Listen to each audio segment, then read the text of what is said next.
That was close. So let's get centered, finding a comfortable seat if you can. Feet on the earth if you can.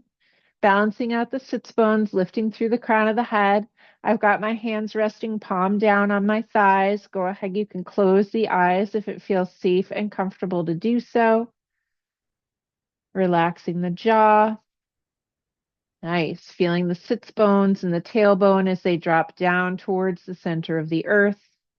Balancing the weight, right side, left side. Feeling the feet grounded and stable. Lifting through the crown of the head, but not uprooting. So we're still very grounded through the base as we find length through the spine. Navel moving back, shoulders relaxed. Soften the throat, soften the jaw. You can relax the tongue in the mouth. Relax the upper palate. Soften the cheekbones and the bridge of the nose. Relax the eyes in their sockets. Let your eyebrows spread, smooth out the skin of the forehead. Soften the inner ears. Nice, dilating those channels. And then finding the breath. Just giving yourself a moment or two to really sink into this inhalation, this exhalation.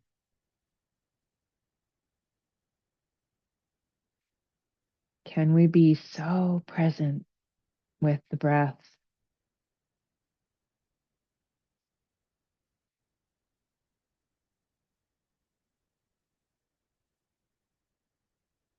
Letting everything else fall away.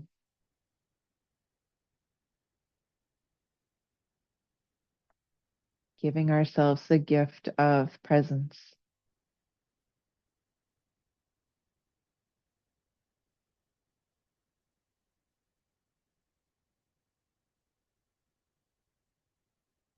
Can you relax a little more across the top of the shoulders? Can you lengthen a little more through the crown of the head?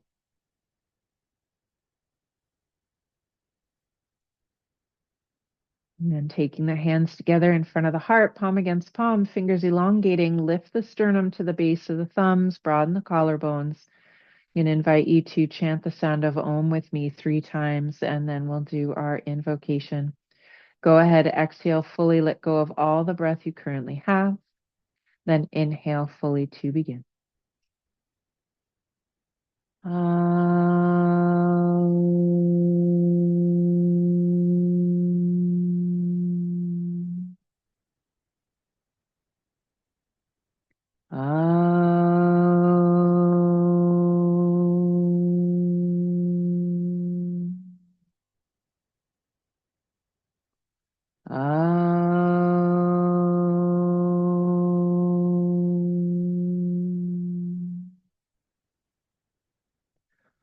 Om Sahana Bhavatu Sahanao Bhunaktu Saha Viryam Karavavahai Tejasvina Vaditamastu Ma Vidvashavahai. Om Shanti Shanti Shanti. Take a deep breath. Let the chin move towards the chest. It's a reminder that invocation means may we be protected together, may we be nourished together, may our studies and practices together be filled with brilliance, light, much enthusiasm, much understanding, and may there be no hatred here. Peace between us, peace between us and the natural world, peace between all living beings, this planet and beyond. Take another deep breath. And as you exhale, release the hands to the lap. Start to flutter the eyelids open, taking in form and shape. And as you feel ready, raise the gaze, coming back into the room. Well, Today is, for some of us, the final day of the reset. Some folks have postponed, some folks are going to continue on, but we have brought our intentions together to accomplish this, and you should have some pride in what you've done, right? There should be a little bit of proud people going on. Yeah, yeah. I'd love to hear you check in. I'd love to hear how it went or how it's going or how you anticipate it's going if you're postponing or just whatever's up for you. I'd love to hear from you. And I think it's good to do it. How are you? Who would like to go first? Michelle? I'll go. I mean, I now that I realize I made my kachari wrong, I made it again. I cooked some yesterday, and it's so much better with the right peas, and it's actually, it's more comforting. It's less hard on me, and I'm not chewing like half hard beans.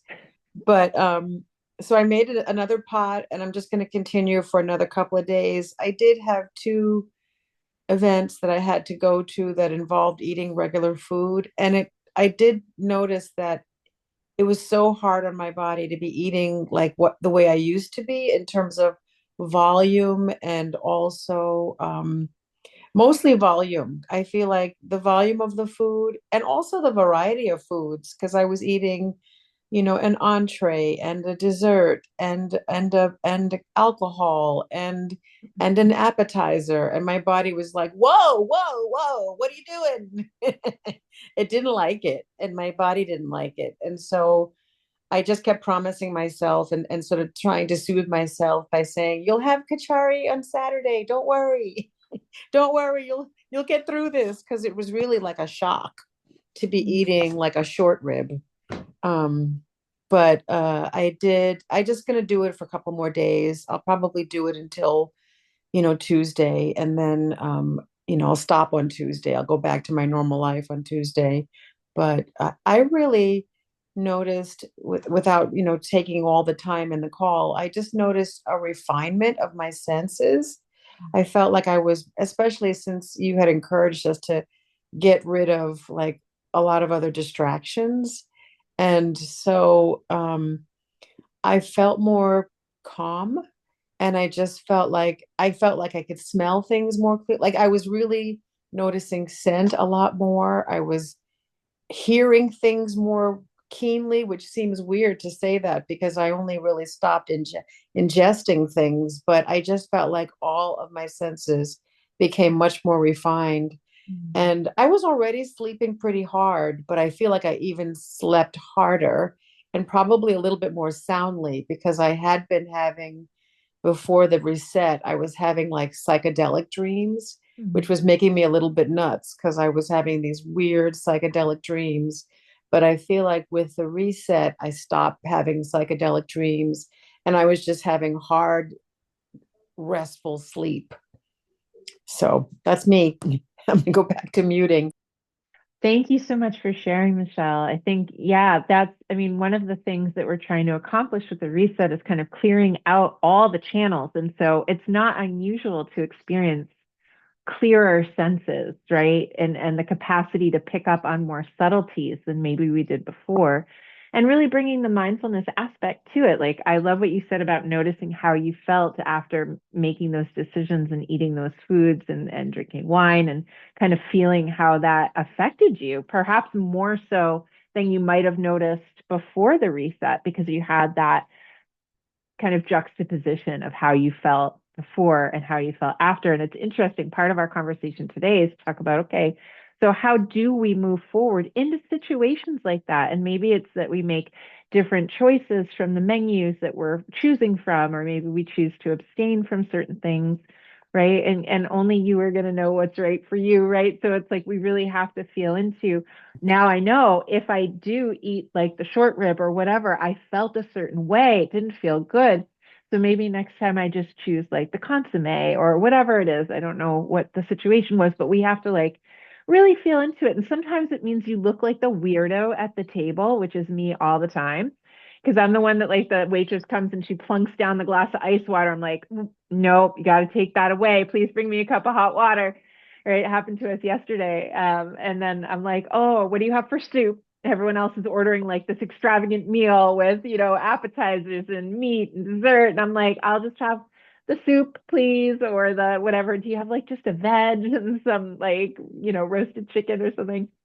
So it's interesting. You have to sometimes like really figure out what is more important, tasting the interesting things or feeling good in your body and stomach. And sometimes that's a hard, especially I'm a chef, dude. Like I'm always want to try everything on the menu. It's so hard to not, to have to like have that restraint. That's why I like going out with a bunch of people that are not doing what I do, because then I can like have a little bite maybe just to taste it. But really it's hard because I have to think like, okay, so I'm going to eat this now, and in the moment I'm going to be really excited about it. But in an hour and 2 hours, am I going to feel good?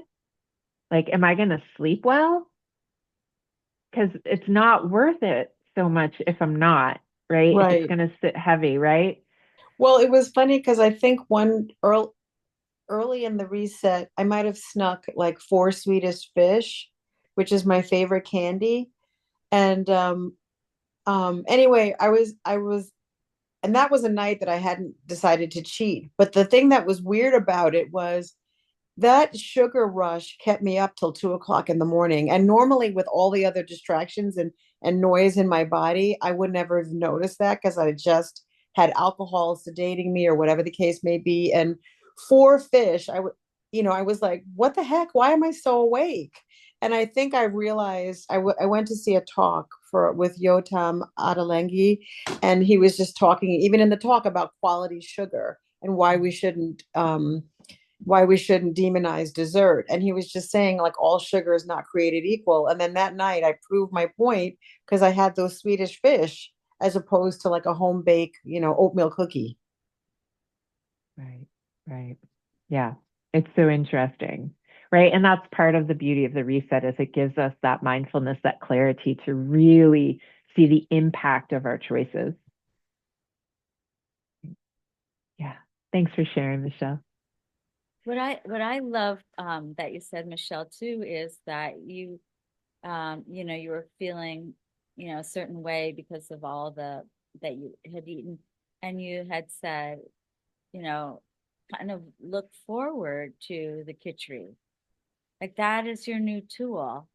Um, is that, you know, after, you know, a special dinner or a party or whatever, like you can just you have that now to just say, well, you know what, I'm just going to do kitchery for a few days and just calm my system down. So that's awesome. That's great. It's really great. Who would like to share next your experience? How's it going? How are you? Even if you're deferring. Hi, Lucy. Hi, um, I'm here. Look, I'm sitting down. I'm not walking or driving or it's so nice to join you all. Um, yeah, and I feel like I joined you on the other call, but I was just listening to the recording. But it's so meaningful to have these videos. So thank you for offering that, Veronica, as a way to join, even when we can't be there live. Um, yeah, I'm pretty good. I had a call with Veronica yesterday. No, 2 days ago. 2 days ago. Jeez. So I feel like I caught her up, but not a lot has progressed in those couple days. It's been, well, I guess yesterday was Yom Kippur, so my husband and oldest child were fasting all day, which was interesting. I was like, well, I'm kind of fasting in a way too. I could have just stopped eating, but I was like, no, that's the reset. You don't skip meals, you don't stop eating. That's not the point. So, but it's like this is a kind of fasting in its own way, right? We're not fasting, abstaining entirely from food. We're abstaining from some of the other things in life, though. So it is a kind of a fast. But because of that, I went to the break fast with my husband and the kids last night, and it's the first time we were able to go to a break fast, both because the holiday is so late in the season that it comes like actually at a reasonable enough hour that my kids could make it till then. Although 7:15 feels pretty late for children to be eating dinner. And also they're old enough that they could like handle it. Like even the 4-year-old could kind of handle it, being at the service before and then going to the break fast. So anyway, I went to this break fast, and they made it like breakfast. It was like college dining hall breakfast. Because I should mention we went to the Carleton College services, because the only Jewish people in Northfield, Minnesota, are in fact people who go to Carleton College or St. Olaf College. There are a couple there, both in town. But yeah, there are no local Jewish people.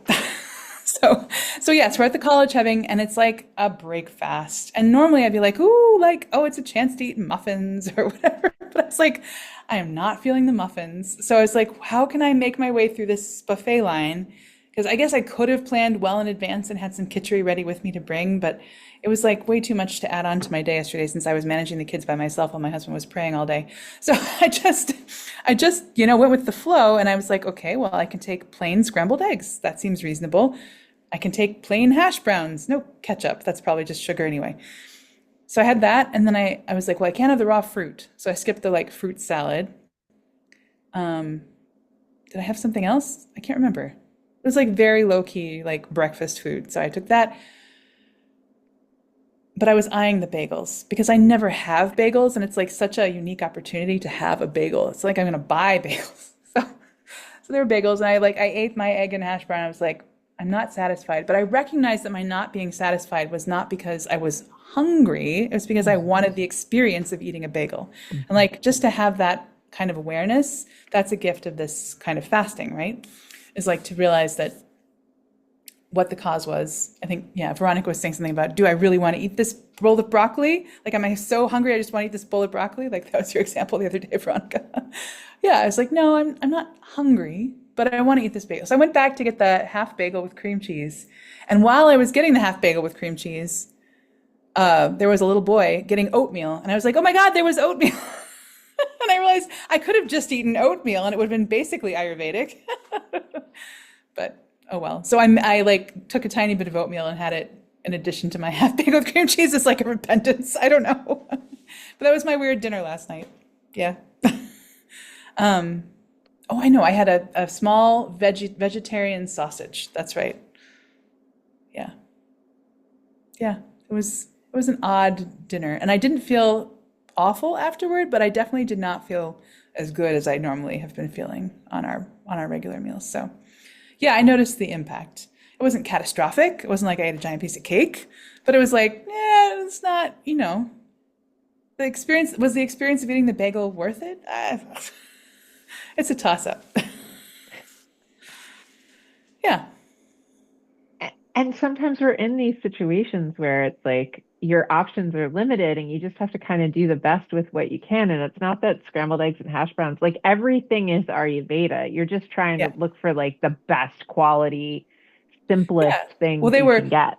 cage-free eggs. Yeah. The label on it said cage-free scrambled eggs. I was like, okay, these eggs were not scrambled in a cage. Good to know. Not a lot of chefs in cages, I don't think. Let's Cage hope match chefing. Oh not. gosh, Not can at you Carleton imagine? College. But yeah, I mean, it just felt like trying to simplify, right? To take the simplest course that I could take given the options. Well, and then there's the other aspect of you're there with your family. It's kind of one of the Right. first times your kids got to experience this. And like Exactly. there was so much of that other energetic feeding going on where you were getting Right. nourished from the communal experience, and to be there with like-minded people all celebrating in the same way. I think there's a lot to be said for that. Yeah, no, I definitely wanted to participate and not be a weirdo. Although Yeah. I have definitely been that weirdo. I definitely don't take the ice water, thanks to you, Veronica. So Gosh, normalize not just dumping ice water on the tables for I know. like what, such a waste for the waitress. I have Oh my limited my gosh. kids too. I'm like, you can't have ice water in the winter. Sorry. We're not doing that. It's They already they cold. yeah. But I do let them do it in the summer. You got to choose your battles, right, Lucy? Thank you so much for sharing, Lucy. Good examples on how to like navigate what we have in front of us, because sometimes we don't have like a menu of options to choose from, and we can't bring our own food, and you just got to do what you can. It's great. Speaking of all this, I am going to make some khichdi for dinner tonight while we're on this call. So I may turn Nice. my video off so as not to be a distraction, but that is what I'm doing. Thanks, Lucy. Yeah, good luck. Good luck with your catch. Anyone else like to share how they're going? Hi, Sue. Hey, good to see everybody, and interesting to hear everybody's reflections and experiences. Um, I am noticing that in terms of the overall kind of arc of the reset, the the boundary between before, during, and after is kind of fuzzy for me. Like, I kind of was conscious about getting off coffee before the reset started and kind of felt like I was already welcoming in that energy of intentionality. And then, did what I could do during the 9 days, but kind of lost track that, like, yesterday was day 8 and the day before, I don't know, it was very interesting. It's almost like it wasn't uh a moment out of time. It wasn't separate from my normal practice, which I think means that my normal practice is getting better. Because it didn't feel like this bounded time, like when I go on a silent retreat at a retreat center and it's like really radically different.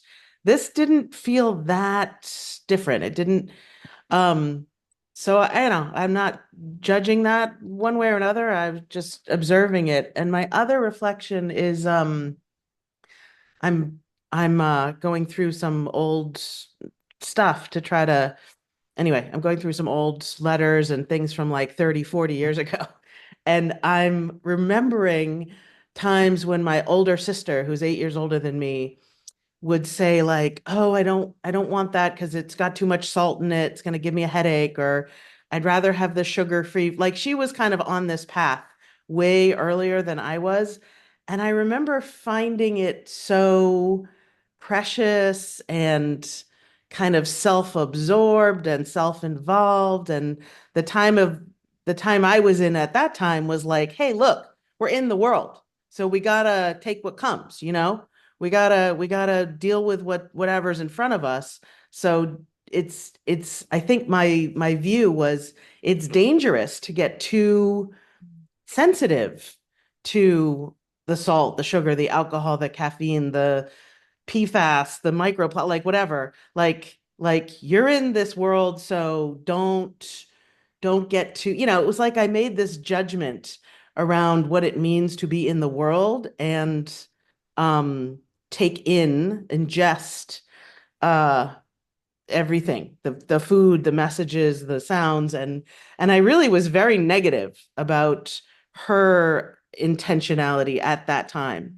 And and now I'm in the place of like, actually, I think it may be possible for me to be in the world and sort of try to see it clearly and try to take it for what it is and create some kind of protective shield around myself.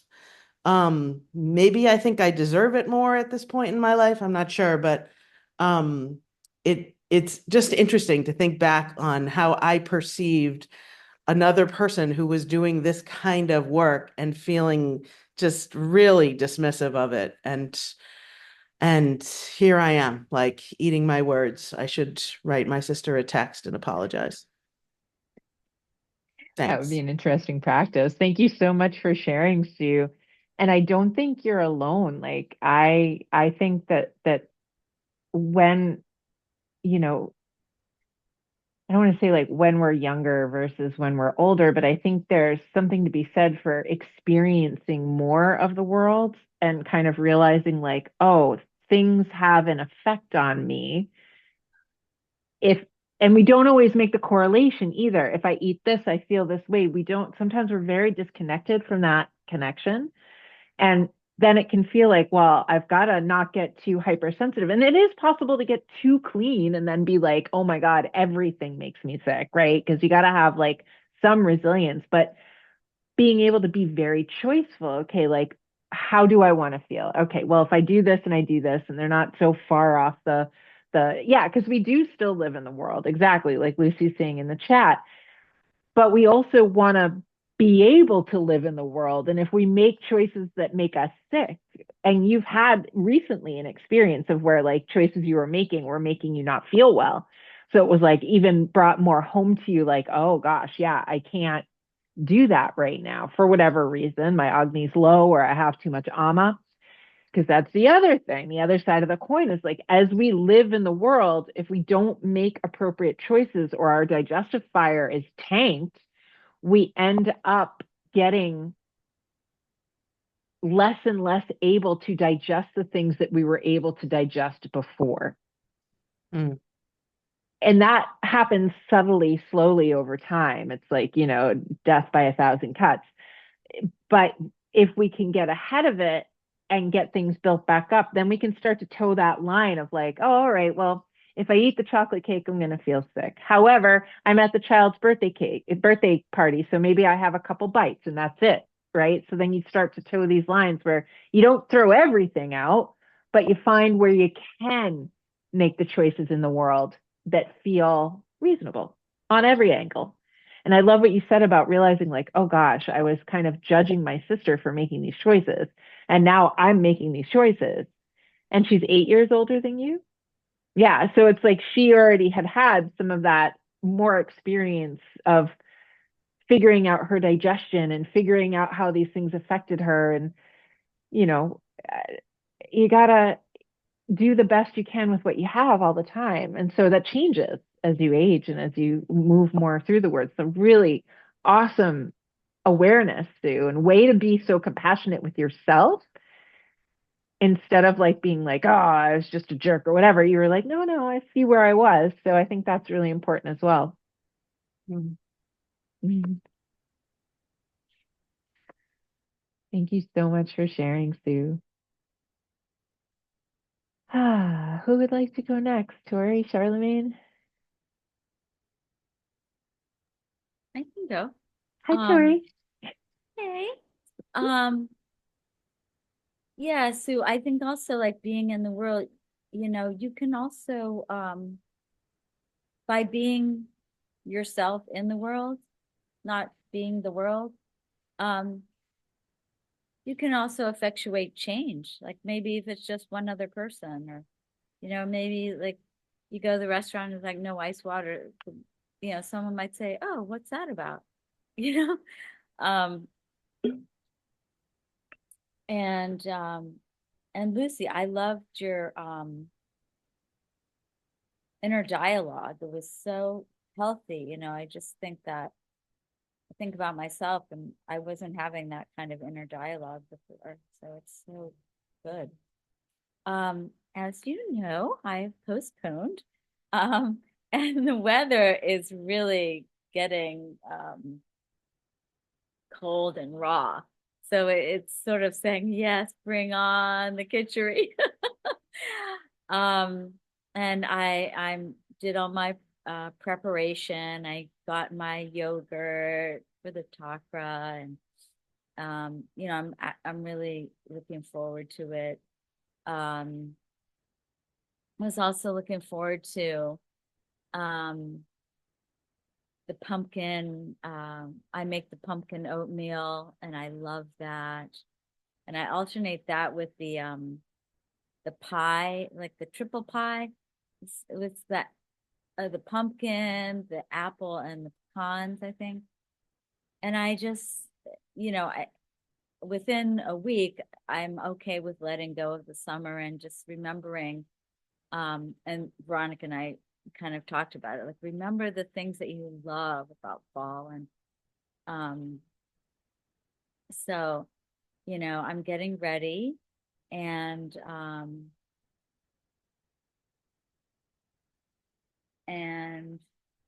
the weather is fine. And I think, you know, Sue, what you were saying about how, it sort of feels like this not so different because your normal is more Ayurvedic or whatnot. So that's a great thing. And that's what I feel too. I feel like it's, I've like had a party this summer and, and I'm coming home and, that's what this season is, swirling and kind of going inward and all that taking care and, mental, spiritual growth. And so I'm sorry I didn't do it along with you, but as again, as Sue said, like you sort of you become more like that's Ayurveda. When you're ready, you're ready. So thank you for allowing me to participate in my non-participatory way.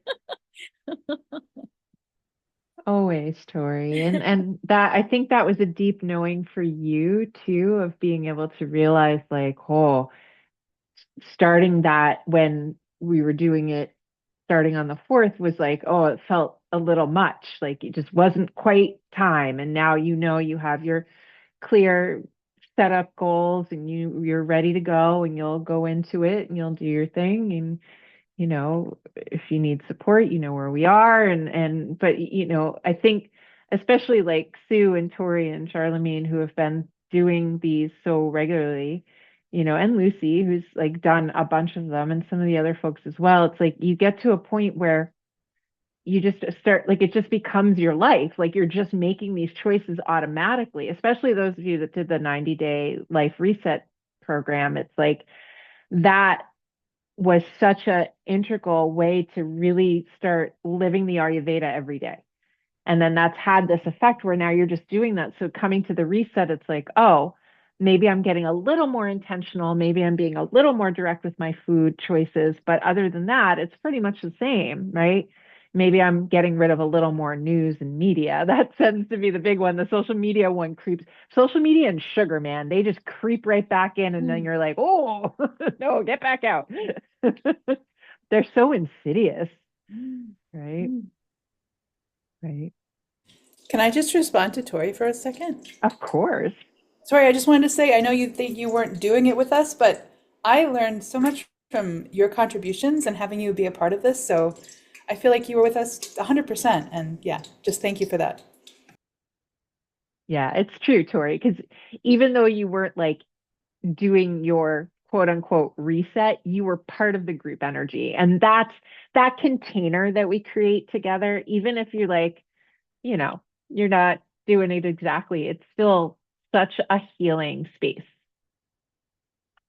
Yeah. Sue, can you send the red hearts out of my hands? Well, I think she can do it out of her hands. I'll do it on your behalf.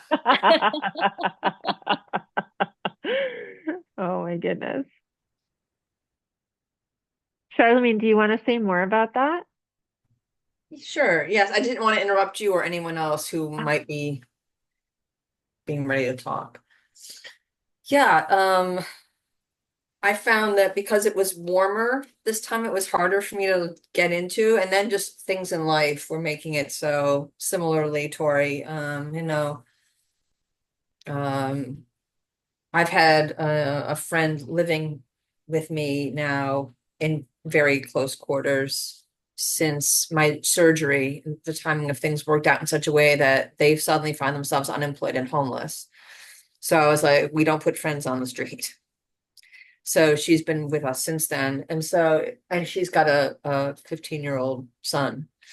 And so it's really been an interesting thing of like, when I had my own kitchen, like I did last year, where I was cooking for no one but me, it was a lot easier. My focus was also very different. And even though I was still in a really chaotic place because of the move, I felt more aligned with, I could make that time commitment, and like everything else, there was a sense just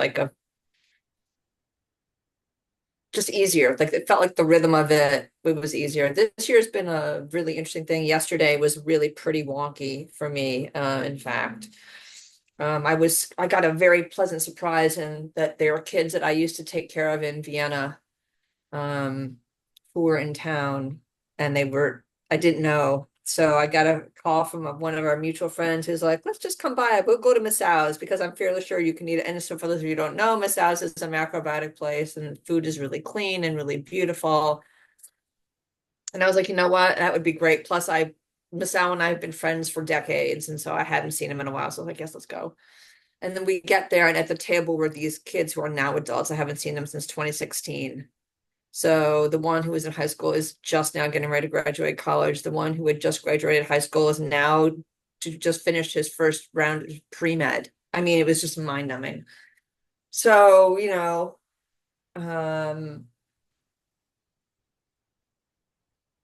just the way the whole day went felt like all this joy. And,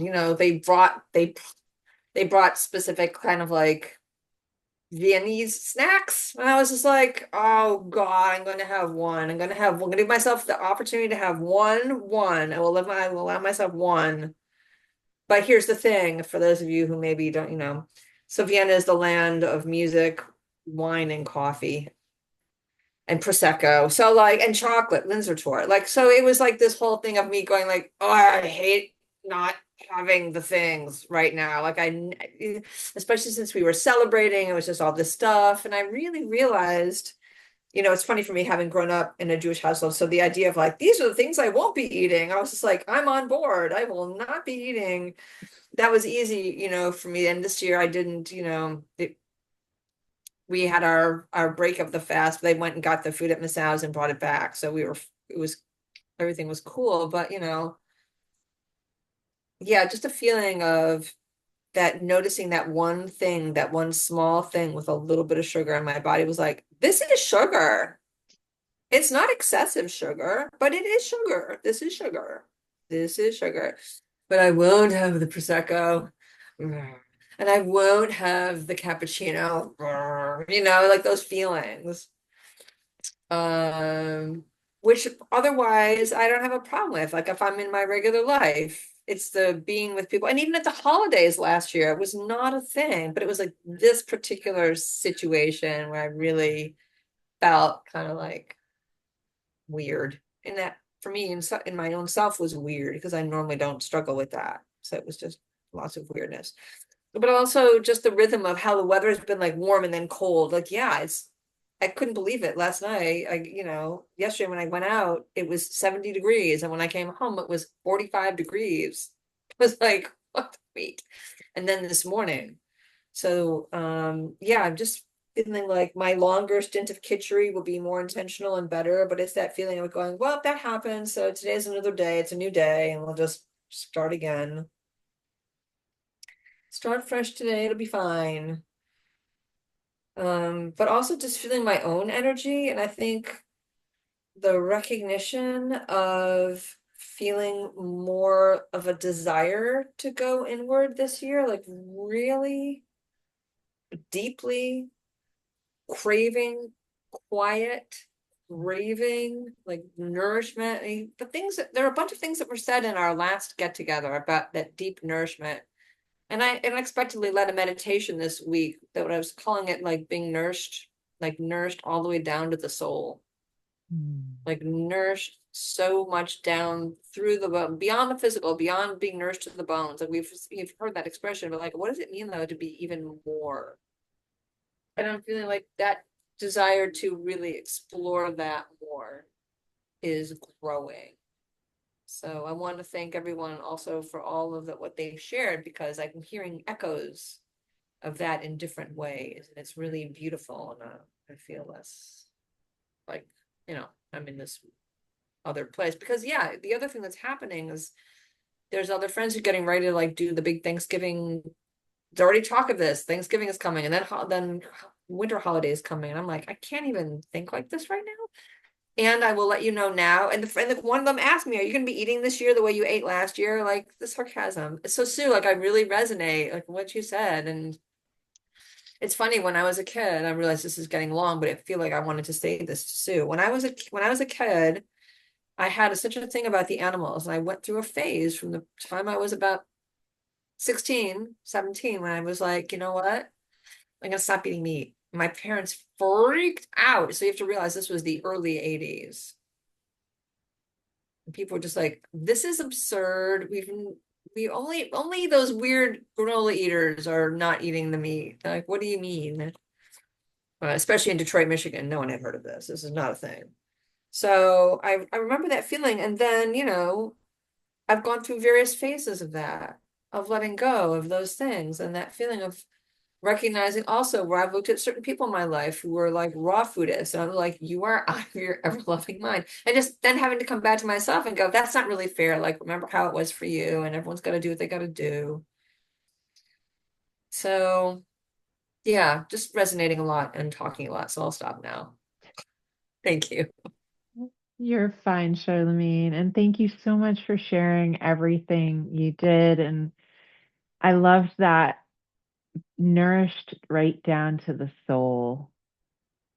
Nourished right down to the soul. And Lucy's sharing in the chat. First, in Minnesota, it's been going from 45 to 80 like every day. And then she's saying, isn't it funny how we judge others and then end up like them?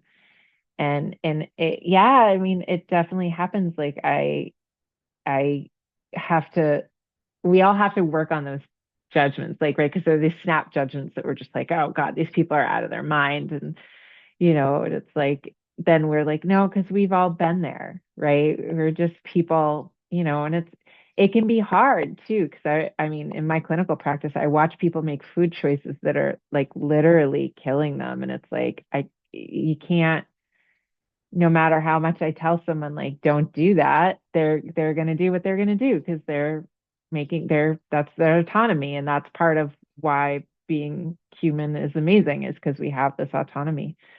And sometimes all the control people feel like they have is over their diet, right? It's like that's one of the ways. And I know when I was a 12-year-old trying to seek control, I told my parents I wasn't eating meat in rural New Hampshire, which is like they were like, you are out of your mind, just like same as your parents, Charlemagne. So it's interesting reflections.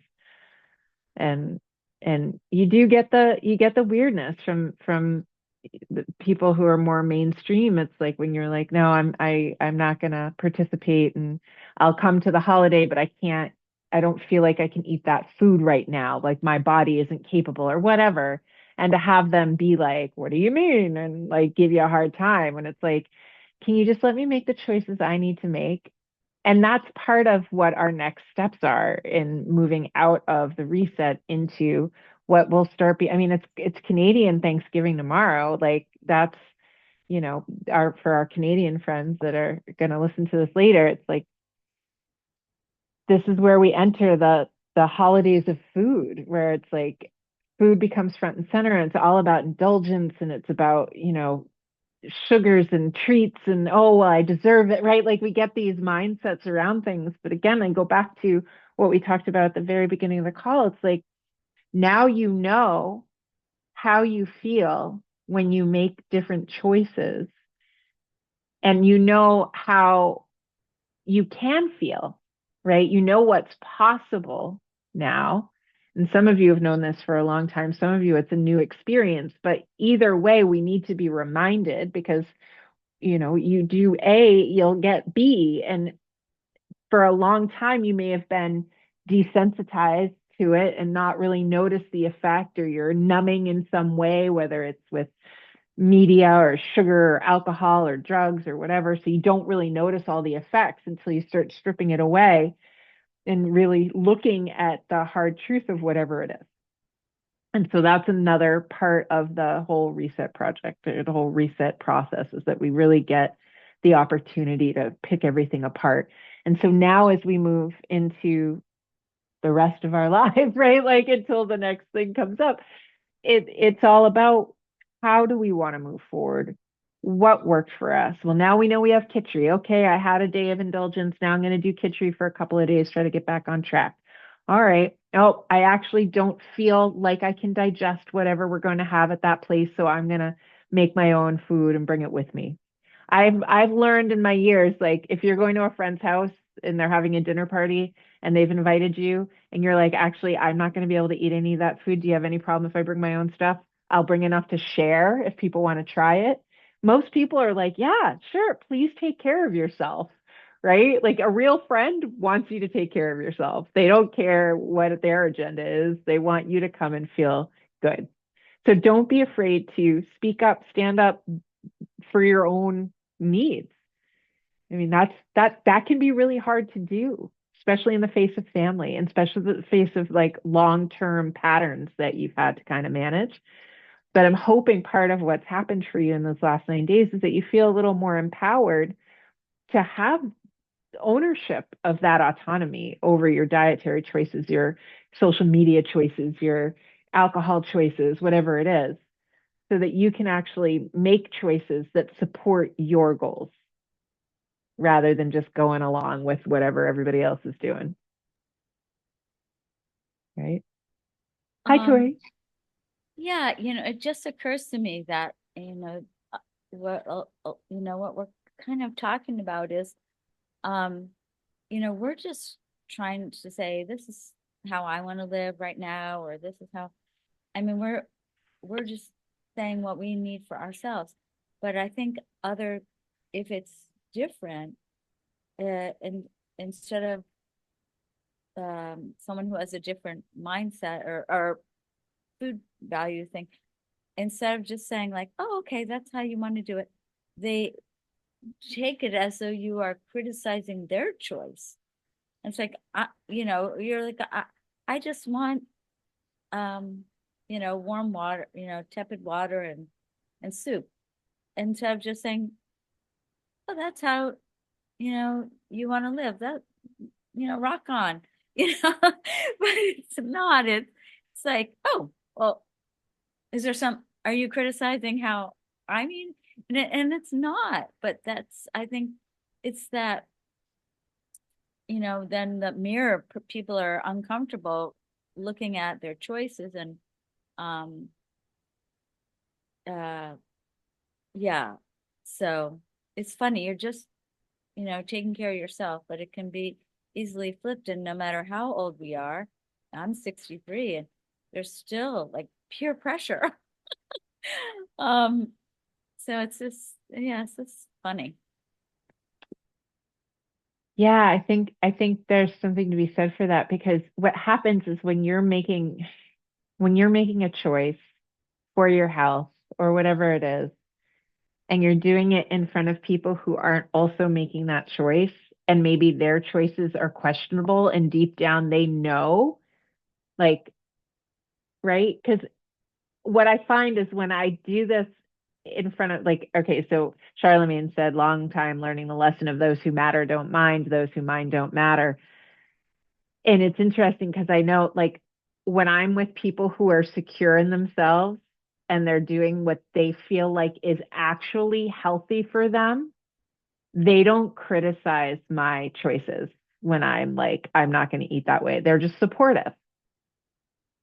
But when I make those same things in front of people who are making choices on a regular basis that they know probably aren't the best for them, they are the ones that get all butthurt.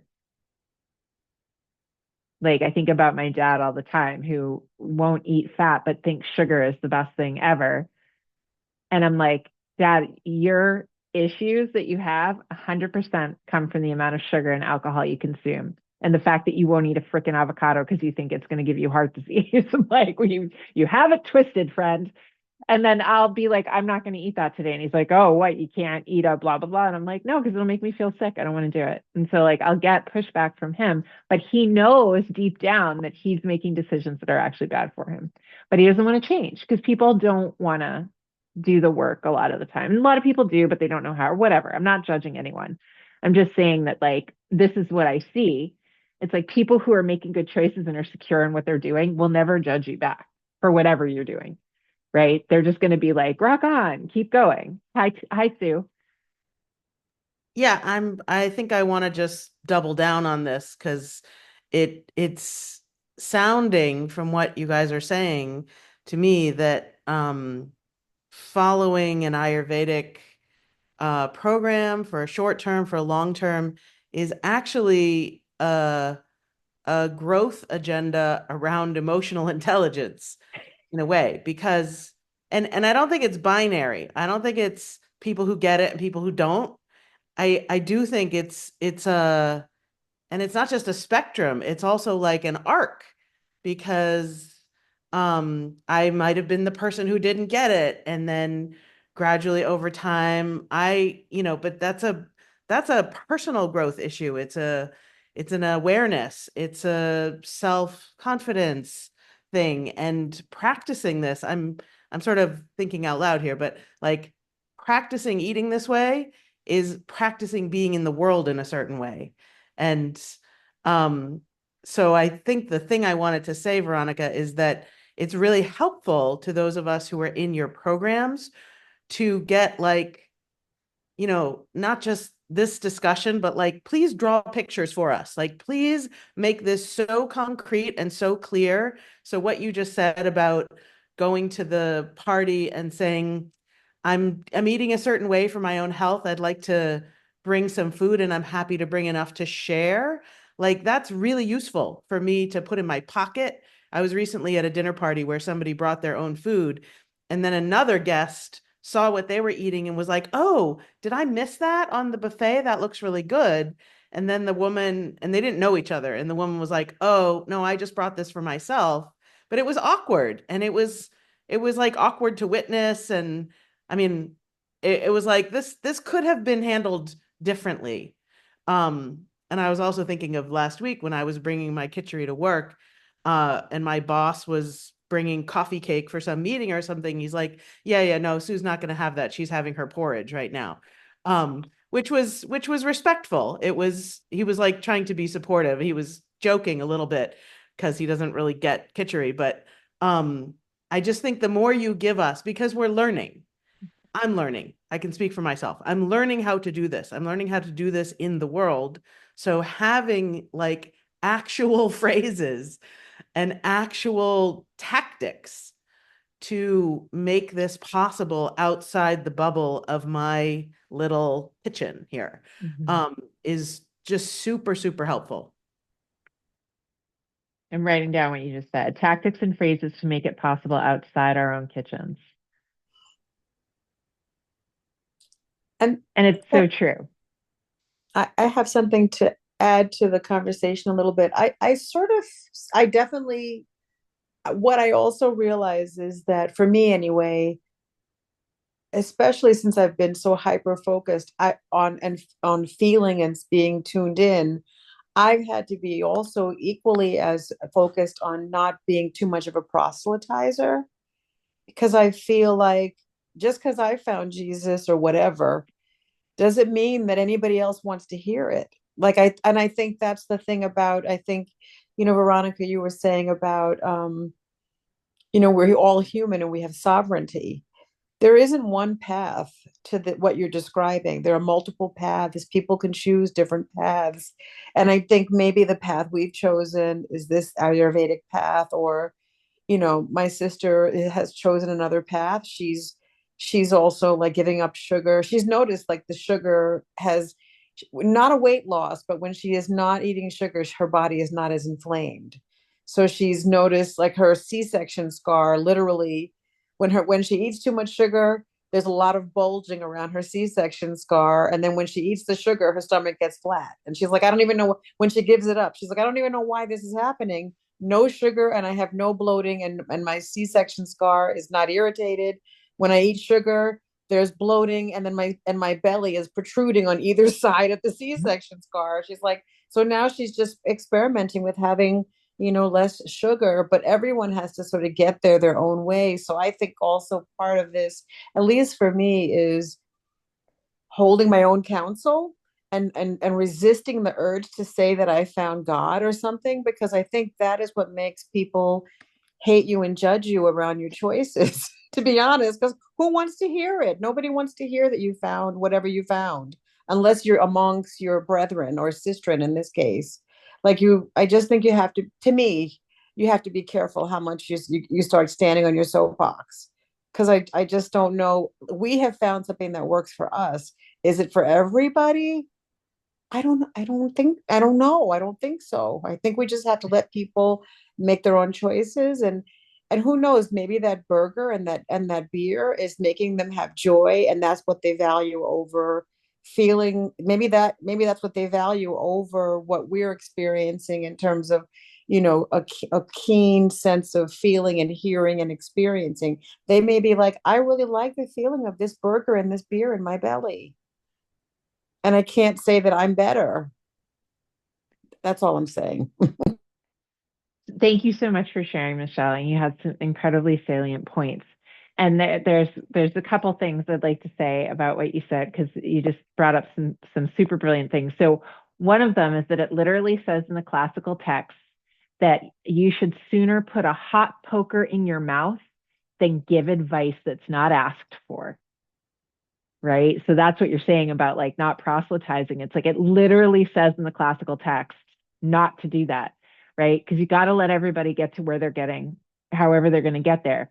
The other thing is that every single thing on the planet, every single path that people are following, all of it is Ayurveda. Because Ayurveda is not a religion. Ayurveda, the word itself, means science of life. So it's just a codification of what's happening in the world.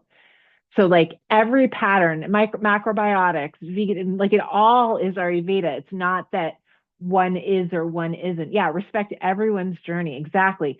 And nobody needs to sell Ayurveda. Ayurveda just is. Like that's the thing. Like I teach it from the classical text and help you all understand it from that lens.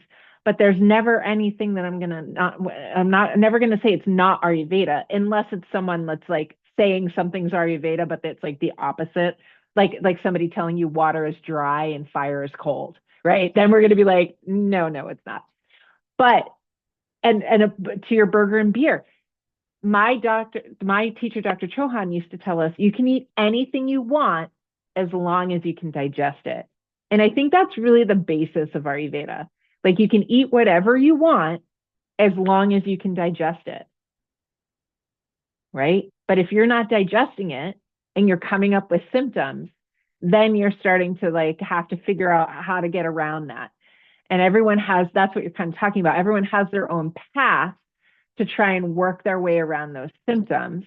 And what I find time and time and time again, no matter which direction they've gone in, including sometimes the medication path, it's like, oh, I see the Ayurveda there, right? I see how like that is there. Like I can look at it through that lens, because it's not that Ayurveda is not a religion. It's just a lens of looking at the world and seeing how like, oh, water is wet, fire is hot, air blows, right? Like we have that knowledge of looking at the qualities and then really seeing like, oh, okay, if like increases like and the opposite heals, what do I need to do in this situation to keep myself balanced? And that's all it really is. And that's what everyone is trying to do, more or less.